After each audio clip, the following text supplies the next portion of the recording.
So hello বন্ধুরা, চলে এলাম একটা রিজনিংয়ের ট্রিক নিয়ে। পরীক্ষার সময় এরকম কোশ্চেন তোমরা দেখতে পাবে, যেখানে এইভাবে একটা ওয়ার্ড দিয়ে তার পাশে একটা নাম্বার বলে দেবে, এরকম আরেকটা ওয়ার্ড দিয়ে তার নাম্বার বলে দিয়ে এখানে দেখতে পাবে যে এরকম একটা ওয়ার্ডের কোশ্চেন চিহ্ন দিয়ে জানতে চাইছে। সেক্ষেত্রে এই কোশ্চেনগুলোর ক্ষেত্রে যেগুলো করতে হয়, দেখতে হয় এই দুটো যে ওয়ার্ড আমার আছে WANT আর TIDE, এই দুটোর মধ্যে আমার কোনটা কমন আছে। দেখবে অনেক সময় সেটাই জানতে চায়। এই দুটোর মধ্যে কোনটা কমন আছে, দেখো টি কমন আছে, তাহলে জানবে এটার ক্ষেত্রেও এই নাম্বারের ক্ষেত্রে এমন একটা নাম্বার থাকবে যেটা দুটোর মধ্যেই থাকবে, সেটাই হবে এর অ্যান্সার। কারণ দেখো এখানে টি ছাড়া আর কোনো মিল নেই, এখানেও টি ছাড়া আর কোনো মিল নেই, তাহলে বুঝতে পারছি যে এখানে এমন একটা নাম্বার থাকবে যে দুটোতেই থাকবে।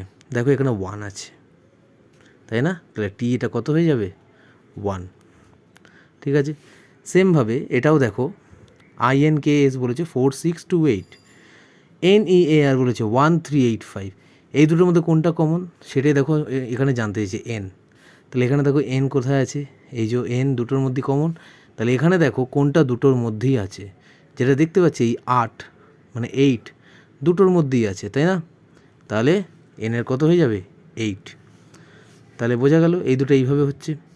এইটা তোমরা খুঁজে বের করো যে কোনটা দুটোর মধ্যেই আছে, এবং সেটা চলো আমি বলে দিই যে এমটা তোমরা বের করো কত হবে, এবং দেখো সেটা এটা দুটোর মধ্যেই থাকবে।